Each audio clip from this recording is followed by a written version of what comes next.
বিসমিল্লাহির রহমানির রহিম। সকল প্রশংসা আল্লাহর, সকল ক্ষমতার মালিক আল্লাহ মহান। আসসালামু আলাইকুম আমার সকল আপনজন, কেমন আছেন? আমি তখন সকালে যখন আপনাদের মাঝে আসলাম তখন একটু ঠান্ডাটা বেশি লাগছিল, কাশির জন্য কথা বলতে পারি নাই। অফিসে অ্যাটেন্ড করে আমার দোতলায় জিম টাইমটা এখন একটু বেছে নিয়েছি আপনাদের মাঝে। তো আপনারা যারা বিয়ে শাদী নিয়ে চিন্তা ভাবনা করছেন, ইনশাল্লাহ আমাদের প্রতিষ্ঠানে সরাসরি চলে আসবেন। আমাদের অফিসটা হচ্ছে রামপুরা বনশ্রী মেন রোডে 8 নাম্বার হাউস, লিফটেড 2। আর আমার মোবাইল নাম্বারগুলি বলে দিচ্ছি: 01711860261। আরেকটা নাম্বারও আছে 01971860261। সকল প্রশংসাই আল্লাহর, আমরাও ছিলাম মাত্র। এই জিম সেন্টারে এই টাইমটা কেউ থাকে না, সেজন্য আমি আসি আর কি। তো আমি প্রতিদিনই আমার এক ভাই, উনি হচ্ছে ব্যাংকের ডিজিএম ছিলেন। ওনার বাসায় বনশ্রীতে 7তলা বাড়ি, এক ভাই এক বোন। মেয়েটা হচ্ছে স্লিম মেয়ে, যদি কেউ চান, স্লিম একটু শ্যামলা মেয়ে হচ্ছে সরকারি চাকরি করে ব্যাংকে। ওদের এখানে 7তলা বাড়ি, দেশের বাড়ি হচ্ছে খুলনা। ভাইয়ের যে মতামতটা, আমি বললাম যে আপনি বসেন, আমি জিমটা করে আর আপনার মেয়ের জন্য আমি ডিসপ্লে করছি।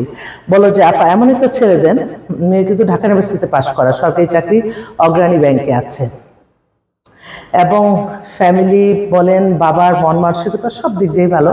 মেয়ের 93-তে ডেট অফ বার্থ। ওই যে একটু বয়স হয়ে যায়, মানুষের বাছাবাছি করতে করতে। তাছাড়া লেখাপড়া যখন আপনার ব্রেনে চলে আসবে, মেয়েরা বিশেষ করে, তারা কিন্তু পড়ালেখা শেষ না পর্যন্ত ওরা বিয়ে করে না। তো যাক, এই ভাই বললো যে এমন একটা ছেলে দেন, হয় ব্যাংকে হোক, মাল্টিনেশনাল কোম্পানি হোক, ঢাকায় বাড়ির দরকার নাই, শিক্ষিত, মাস্টার্স করা, MBA করা হোক, কিছু একটা করতেছে, কারণ পরিচয় তো দিতে হবে।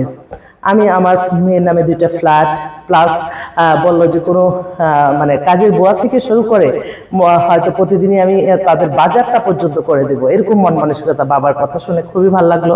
তো আমার ভাইরা অনেকে আছে এরকম, যে ঠিক আছে আমি ব্যাংকে চাকরি করে ঢাকায় বাড়ি নেই, আমি মাল্টিনেশনাল কোম্পানিতে ঢাকায় বাড়ি নেই, একটু প্রতিষ্ঠিত শ্বশুর বাড়িটা হলে তারপর একটু অনেকটা সাপোর্ট হয় না।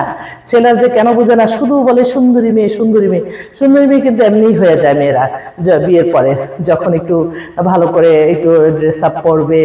আর এখন তো এই ফেসবুক, সামাজিক যোগাযোগের মাধ্যমে যে আমি আসলাম, এটা তো আর বাস্তব না। তো এই সামাজিক যোগাযোগ মাধ্যমটাই তো সব কিছু ধরে নেয়।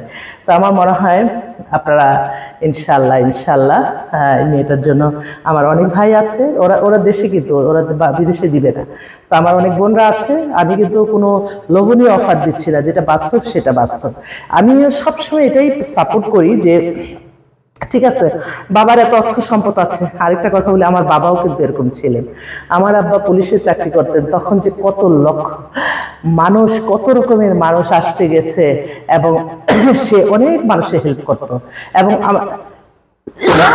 আমার বাবা পাশাপাশি ব্যবসা করত, ব্যবসা প্রতিষ্ঠানেও সে অনেক লোক রাখত।